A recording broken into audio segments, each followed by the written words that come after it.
Nag-live si Julius Babaw, mga kababayan, sa kanyang programang Frontline Pilipinas sa TV5 sa gitna ng kontrobersya. Wala naman siyang ginawang masama kasi nag-deny na rin siya na tumanggap ng 10 million. Walang rason. Kaya lang baka yung walang rason na maapektuhan siya. Ed Linggao ang pansamantalang pumalit kay Julius Babaw bilang co-anchor ni Cheryl Cosing sa primetime news program ng TV5 na Frontline Pilipinas noong Lunes, Agosto 25. Carla Abellana wonders about Diskaya couple's luxury car haul. Sabi sa kanyang post, sa kanila pala lahat yun. Nagtiping na kami dyan sa building na yan sa Pasig. And as I was like, parang alam ko na kung ano ang business ng may-ari nitong mga tao. Nagpapagang mga balita at pagtalakay sa mga isyu ng lipunan. Bulsa! Opinyon, banat at paglalantad sa katotohanan. Bulsa! What you see is what you get. You decide. Mga kababayan, si Dante Maravillas. Dito tayo muna sa ating podcast, Life with Dante M. Pag-usapan natin yung buhay ni Julius Babaw kasi nadamay mga kababayan sa kontrobersi ng kanyang in-interview na si Sara Diskaya. Ngayon, ang sabi dito sa balita ng PEP, nag-live si Julius Babaw, mga kababayan, sa kanyang programang Frontline Pilipinas sa TV5 sa gitna ng kontrobersya.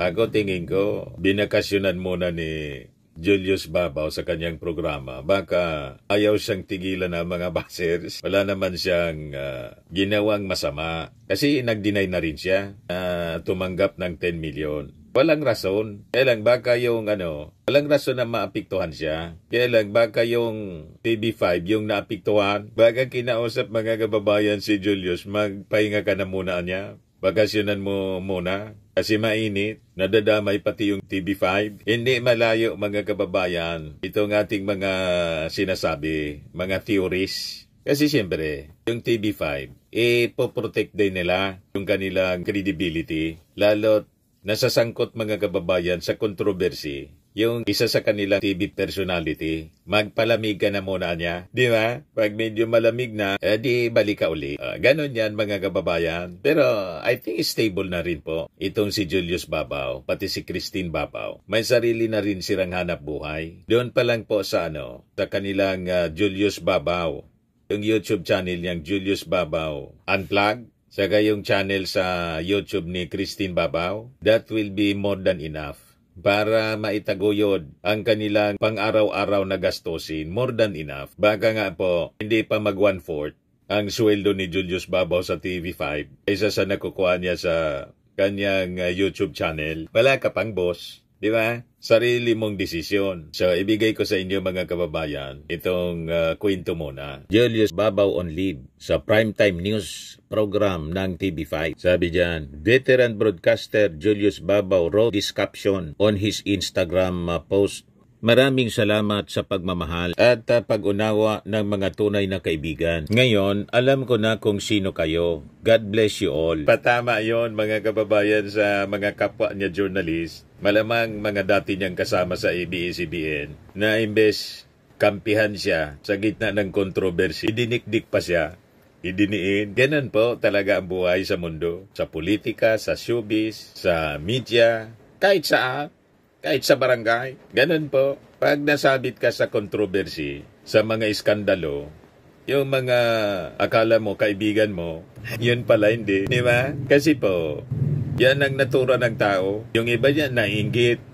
Kasi duda sila na talagang tumanggap duda sila, hindi sila naniniwala kapag deny mga kababayan ni Julius Babaw, pati si Corina. Hindi sila maniwala na hindi talaga tumanggap ng 10 million. Bakit na niya? Sila pa yung inofera ng 10 million sa interview. Bakit kami hindi? May ganon mga kababayan. But anyway, that's life. Ganon talaga ang buhay sa mundo. Kaya kung pikon ka, ay talagang walang mangyayaring maayos, matino. At itong pag-leave ni Julius Babaw, ang reading ko nito mga kababayan, para magpalamig muna. Di ba? At malamang sa malamang, ang ating theory, ang dahilan, baka yung management mismo ng TV5, yung nag-advise sa kanya, magpalamig ka muna niya Julius. medyo mainit. Pag medyo kumalma na niya, yung issue dito sa 10 million na bribe na in-expose ni Vico Soto, pwede niya ulit tayo mag-usap. Pero magpalamig ka muna. So, hindi natin alam kung yung leave niya, mga ilang weeks lang, o baka medyo matagal-tagal. Tingnan natin. Ito, mga theory man lang natin, mga kababayan. Pwedeng mali man yung ating mga theories, mga possibilities lang.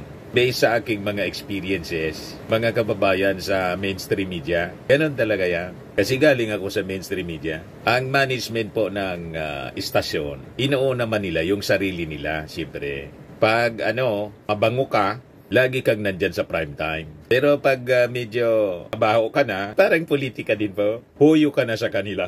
Ganon lang, mga kababayan. Pag hindi ka sanay sa kalakaran po, ay wala. Walang mangyayaring mabuti sa buhay mo. Pag halimbawa, hindi ka marunong mag-navigate sa buhay. You should learn how to navigate in life. And it will not be a smooth sail. Rough sailing palagi ang buhay sa mundo. Yan si Ed Linggao ang pansamantalang pumalit kay Julius Babaw bilang co-anchor ni Cheryl Cosim sa primetime news program ng TV5 na Frontline Pilipinas noong Lunes, Agosto 25. Ngayong Martes, Agosto 26, si Lord De Vera naman ang humalili kay Julius. Ayon sa isang nakausap ng cabinet files, on leave si Julius habang iniimbestigahan at tinatalakay ng management ang isyong kinakasangkutan ng veteran broadcaster. You see, iniimbestigahan siya kung totoong tumanggap ng 10 million. Usually, ang intensyon yan, mga kababayan, sa aking experience, iwan ko sa kanila, pero sa aking experience po, sa mainstream media, may jealousy na yan. Lalo't may sariling vlog, may sarili pong production outfit si Julius Babaw. Yung Julius Babaw Unplugged. O ngayon, dahil sa pagsingaw na yon na binulgar, in-expose ni Vico Soto na may 10 million, siyempre magsisilos yung company, yung TV5. May 10 million anya pala. Sinolo mo. Bakit niya hindi mo man lang hinati? Binigyan mo man lang, pinasok mo rin sana niya kahit yung kalahati sa TV5. Sinolo mo. Malamang ganun po. Ang mga media companies po, siloso sa mga personalities nila. Media personalities. I must know kasi galing tayo sa loob. Kasi logi yung company na nagkinabang yung kanilang reporter. Wala mang lang share yung company. Sinulo. Naalala ko nung correspondent ako ng DCRH dito, ang inaalaw lang nila na report, mga kababayan, yung mga crimes. Halimbawa may barilan, tapos mga aksidente, traffic accident. Ayan, namimili sila ng reports na pwede nilang ipasok. Pag-interview po ng isang politiko, naalala ko, pumunta rito si Senator Rodolfo Biazon. Di ako, wala man akong mali siya. Kasi kami, kinikover mi naman. Pag may mga pumupuntang mga politiko dito, pag hindi pa man panahon ng eleksyon, kinocover namin, ini-interview. Kasi siyempre, that is, news. Walangan man may pumuntang mga personalities, pagkatapos hindi alam ng publiko. Nang interviewin ko, mga kababayan, at i-file ko yung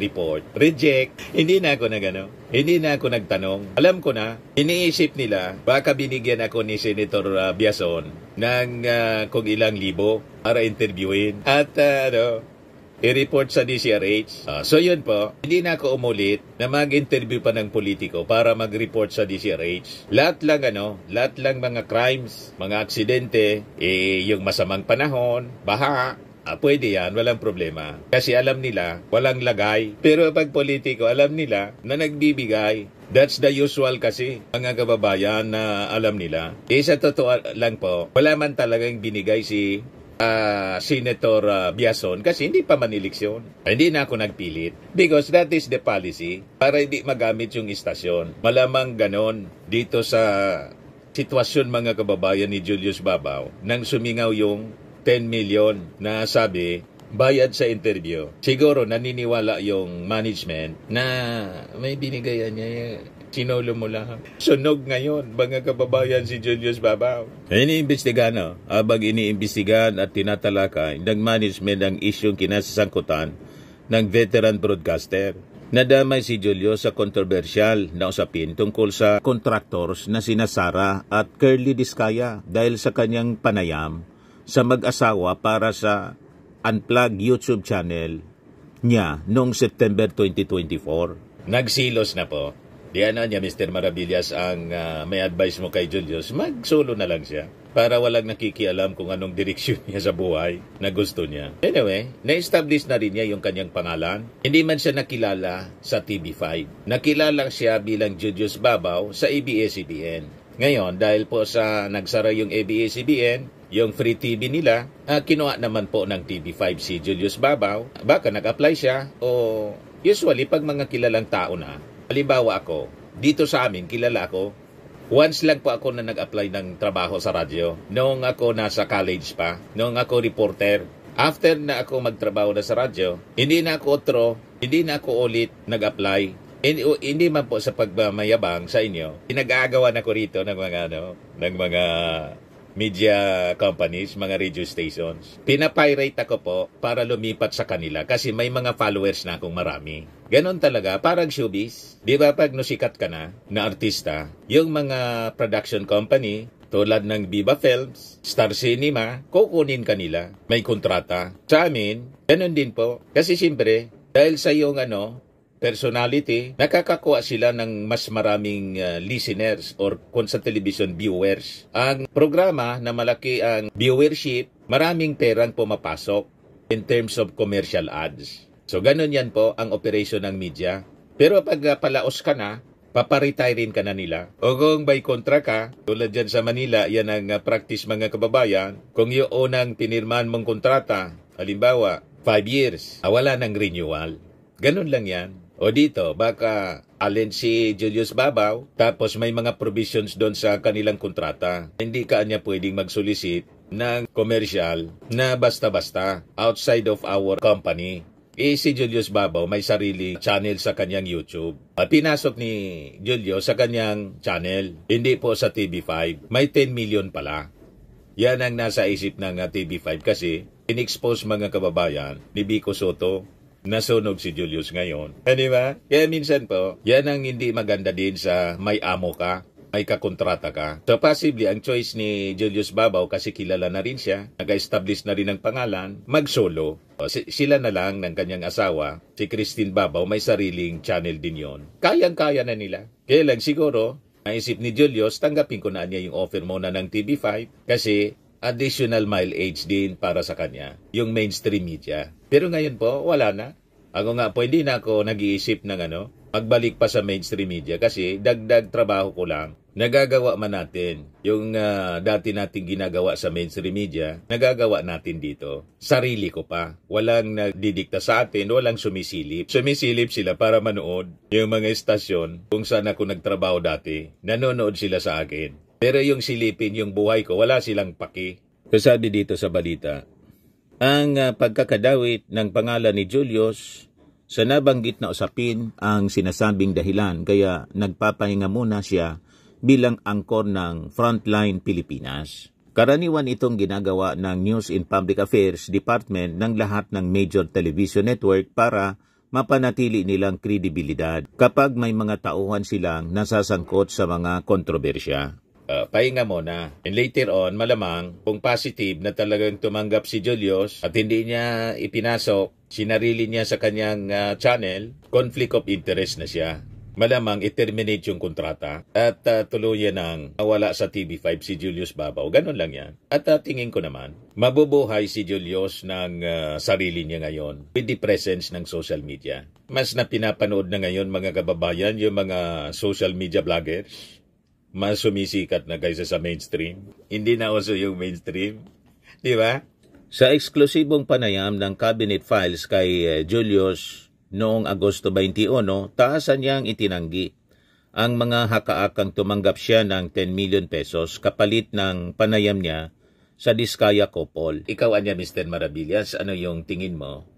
Tumanggap ba si Julius ng 10 million? Malamang tumanggap, malamang hindi. Pero sa akin po, sa aking pananaw po, kung tumanggap siya ng 10 million para sa interview yon at ginamit niya yung kanyang Julius Babaw Unplugged YouTube channel, karapatan niya yun na tumanggap.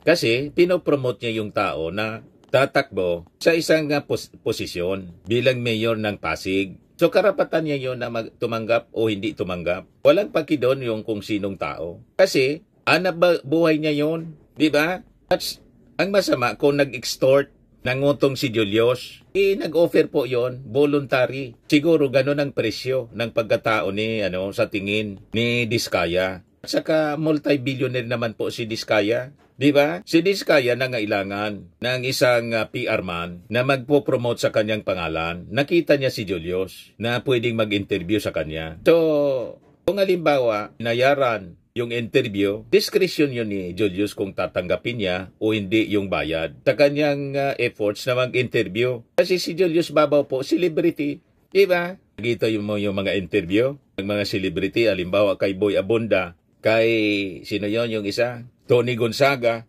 may mga marketing department sila po na kanya-kanya. Nagmamarket sila para sa kanilang YouTube channel. And they are paying taxes naman siguro.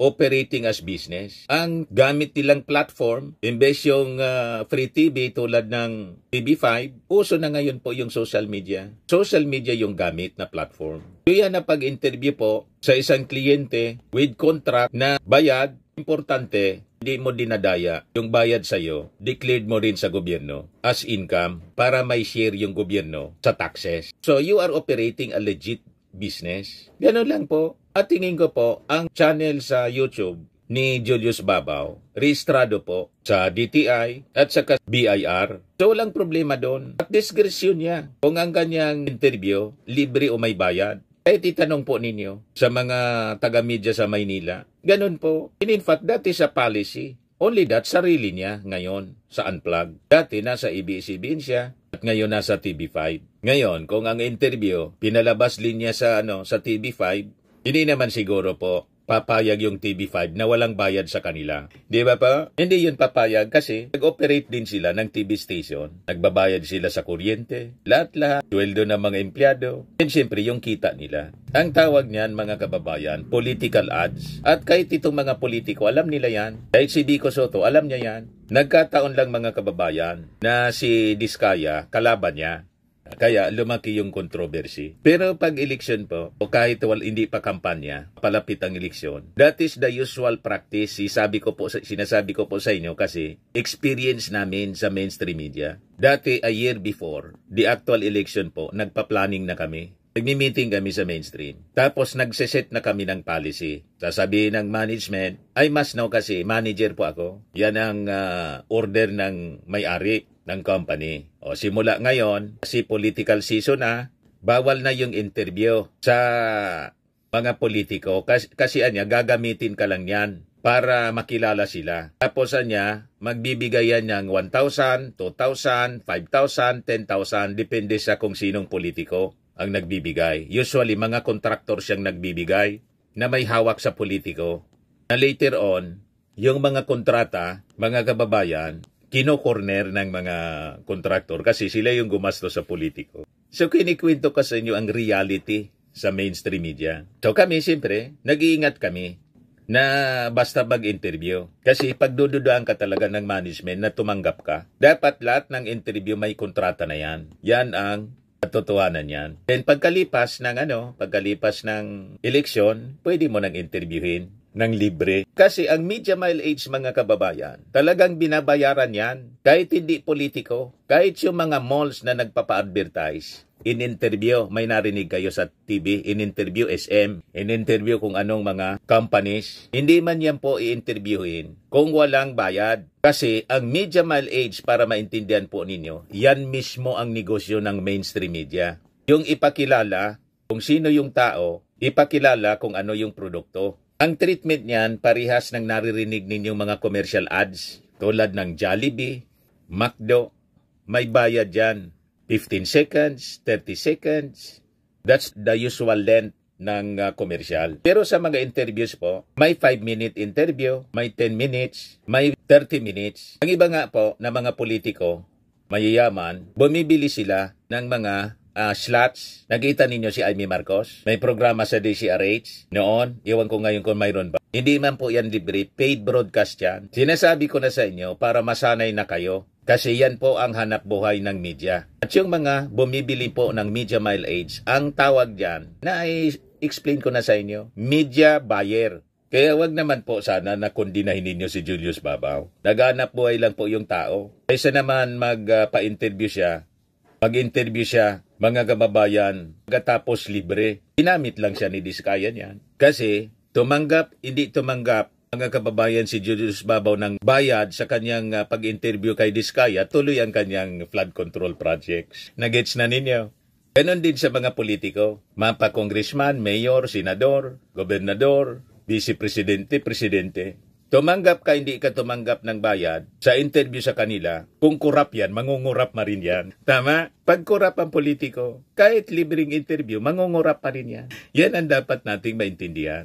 So sabi dito, sa kabila ng paliwanag ni Julius, naging malupit ang ilang netizens na ayaw paniwalaan ng kanyang paglinaw at paliwanag dahil masasakit na salita at panghusga ang natatanggap niya. Ang tao, husgahan ka talaga. Si Jesus Christ nga po, na anak ng Diyos, sinusgahan, tinako pa sa krus. Kaya kung makikinig ka sa mga sinasabi ng tao, ang importante, kalila mo yung sarili mo. Kung hindi ka hindi ka man nagpabayad sa interview, ano naman ang problema doon? Halimbawa, kung tumanggap siya as bayad sa kanyang interview, desisyon niya yun. Di ba? Kung tanggapin ng tao, as part ng kanyang hanap buhay, bilang isa vlogger journalist sa Julius Babaw Unplugged, nasa sa atin na yan po. Ayaw na ninyo kay Julius, di wag na kayong manood. Kasi kung ang tingin ninyo kurap, wag na kayong manood sa kanya. Ganon lang po. O ngayon, si Carla Abellana may post tungkol sa garahe, car park ni Diskaya, na parang car park ng mall. Yan Carla Abellana wonders about Diskaya couple's luxury car haul. Sabi sa kanyang post, sa kanila pala lahat yun. Nagtaping na kami dyan sa building na yan, sa Pasig. And as I was like, parang alam ko na kung ano ang business ng may-ari nitong mga tao. Nakashooting na daw siya. Siguro, yung kanyang production, siyempre naghanap ng location, sa location shooting. Ayun, nakapag-shooting na pala siya doon. At nang makita niya daw, alam na niya na kontraktor. Kasi ang yaman-yaman. You see, mga kababayan? Kaya ang dami na ngayon na gusto pumasok sa pagiging kontraktor. Kaya lang, with the controversy, kung kakayanin ninyo. Di ba? Ang maganda po, yung advice ni Ping Lacson, control your greed or moderate your greed. Wala mang problema po sa mga kontraktor sa limbawa, kumita sila. Basta wag lang po yung dayain mo na yung proyekto. At ang pinakang worst dito, yung wala ng proyekto, guni-guni lang. Ghost projects, yun ang malala po. Pero bilang negosyante, bilang isang kontraktor, entitled ka po sa profit. Walang man papasok ka sa negosyo na walang profit. Lahat po ang objective po, kumita. Wag lang po yung sobra-sobra. Kaya ang statement ni Ping Lacson, control your greed. Wag ganid, mga kababayan, na nilalagay mo na sa peligro mismo ng buhay ng ating mga mamamayan. Yung buong bayan na, kasi tingnan ninyo, konting ulan, lubog sa baha, ang iba-ibang lugar dito sa ating bansa. You see?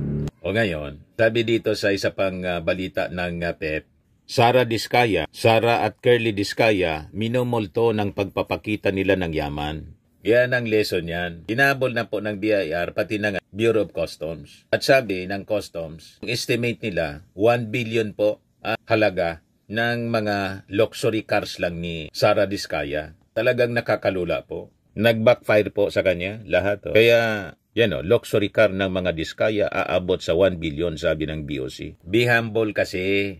Be humble lang. Huwag magmamayabang. At yung pagdi-display ng kayamanan po, isa po itong napaka-importanting leksyon na dapat nating matutunan. Di ba? Huwag magyayabang kasi may mga matang nakamasid. Pag dinisplay mo yung yaman mo, lalo kung nasasangkot ka sa kontrobersy, yung pagyaman po, hindi man kasalanan ang yumaman. Hindi man masama ang yumaman. Basta't maganda yung pamamaraan ng pagyaman. Hindi galing sa nakaw, hindi galing sa smuggling, hindi galing sa droga. Pero kasi may kasabihan tayo, in every great fortune daw, there is a crime behind. Tama ba? Pag sobra-sobra na yung yaman mo, great fortune, malamang there is a crime behind. Ang ibig sabihin niyan na crime, malamang galing sa nakaw, galing sa pandadaya, pwedeng pandadaya sa buwis, there is a crime behind. Kaya yumaman ka ng todo-todo, tulad ng mga bilyar. Lumampas na daw sa 1 million views yung interview ni Julius Babaw sa Pamilya Diskaya. Mula sa 300,000 views lang, halos 1.4 million views na ngayon. Biglang nag-viral nang masangkot sa controversy yung Pamilya Diskaya after ng suna ng ating Pangulo at papresko niya na napangalanan yung kumpanya, construction company ni Diskaya sa mga involved sa mga flood control projects po na anomalous at guni-guni. So sabi dito, napukaw ang interes ng publiko na panoorin ang panayam sa mga Diskaya dahil sa lantarang pagpapakita ng mag-asawa ng karangyaan sa kanilang tinatamasa. Tulad ng mga luxury car na milyon-milyon ang halaga buhat nang magkaroon sila ng mga proyekto sa DPWH. Ang kayamanan po nasa DPWH pala. Nang mag-DPWH daw sila, doon sila yumaman. Ang daming pera. Kaya yung utos ng ating Pangulo, i-lifestyle check mula sa ang lahat ng opisyal, lahat ng opisyal ng gobyerno, pero sisimulan sa DPWH. Di maganda. Yung video niya ni Julius Babaw, hindi niya dinilit po sa kanyang YouTube channel. Hindi tulad ni Corina, dinilit. Kasi kinuyog ng mga bashers. Pero si Julius Babaw, ang ginawa po, dini-activate niya yung comment. Inalis niya yung comment. Kasi lahat na mababasa mo doon, lahat mga negatibong reaksyon, basing po yung mababasa mo. Dini-activate ni Julius Babaw. Sabi dito, mukhang tama ang kanyang desisyon dahil nadagdagan ang ads ng video, pero wala nang pwedeng mag-iwan ng maanghang na komento. So yan po, ang media po nabubuhay sa political ads, mga commercials, kahit dito sa YouTube, bakit may kumikita sa YouTube vlogging ng milyon-milyon? Ang nagbabayad po, ang revenues galing po sa ads na pumapasok. So nasa advertising business ang media po. And that is a legit business ng media. Mainstream media man yan, na dati tri-media. Ang tri-media po yung radio, television, newspapers. Ang tawag niyan, tri-media. Ngayon po, quad media na po, parang quadcom. Quad kasi nadagdagan po ng social media. So habang nagdi-discuss tayo ng mga topics o nagdi-deliver ng news, yung mga reporters, announcers, pumapasok yung commercial ads. Iyon na nagsusustain ng negosyo, ng hanap buhay. And that is a legit business. And advertising business, mga kababayan, multi-billion business ya dito sa Pilipinas. Kahit sa ibang bansa, multi-billion business ya all throughout the world. Walang media channel na walang sponsor. Lahat siyang may sponsor po kasi may gasto sa operations. Kahit yung mga religious channels, hindi man yan pwede mag-operate na walang sponsor. Ang sponsor niyan, ang pera na pang-tostos, kung wala kayong nakikitang commercial, galing sa limos, tithes ng mga members. Ganun po. Kasi po, dito sa mundo, habang nabubuhay pa po tayo, kailangan natin ng pera. That is the reality. Sige nga, kung mabuhay kayo na walang pera, ayan lang po, mga kababayan, napaaba yung ating kwentuhan. Lagi nating tatandaan po, sa buhay, you become what you believe. Ako po si Dante Maravillas. Bye-bye. God bless. Ito naman po, Firmax Firming and Lifting Cream. Pinapahid po sa mga pulses in affected area. Mainam po sa paninigas ng mga kaso-kasuan. Ito naman po, Automax Radiant Serum. Sa mukha naman yung application. Anti-aging po siya. You will look 10 years younger than your age. Sa mga cancer patients naman po, baka lang gusto ninyo itong itry. Neng siya Red Mix Fruit Drink. Hindi mo po siya gamot, food supplement siya. Kaya lang, gawa siya mga kababayan sa goji berry. Yung goji berry may anti-cancer properties. O ngayon, yung mga inquiries ninyo, dumiritso na lang kayo sa aming messenger sa Facebook para masagot namin agad. Ayos pa? Ayos na ayosan niya, Mr. Maravilla. But anyway, ito po pala yung aming bagong product na binibenta online. I am worldwide amazing pure organic barley powdered drink mix from Australia. Negosyo to ng aking anak na architect entrepreneur Riz Maravillas. Ayan po. Kontakin na lang po ninyo siya, Riz Maravillas on Facebook. Ang mga health benefits niya, boost immunity, improves digestion, enhance energy levels, packed with antioxidants, prevent cancer. Sa mga naghanap po ng malinis and spacious fitness gym, pumunta lang po kayo sa aming Colossal Fitness Gym. May Grab car rental din po kami. Ito naman po yung bago naming product na binibenta online. iGlow Serum Whitening po siya. Tingnan ninyo yung epekto sa aking anak na architect before and now. Yung mga inquiries po ninyo, dumiretso na lang kayo sa kanyang Facebook account, Riz Maravillas.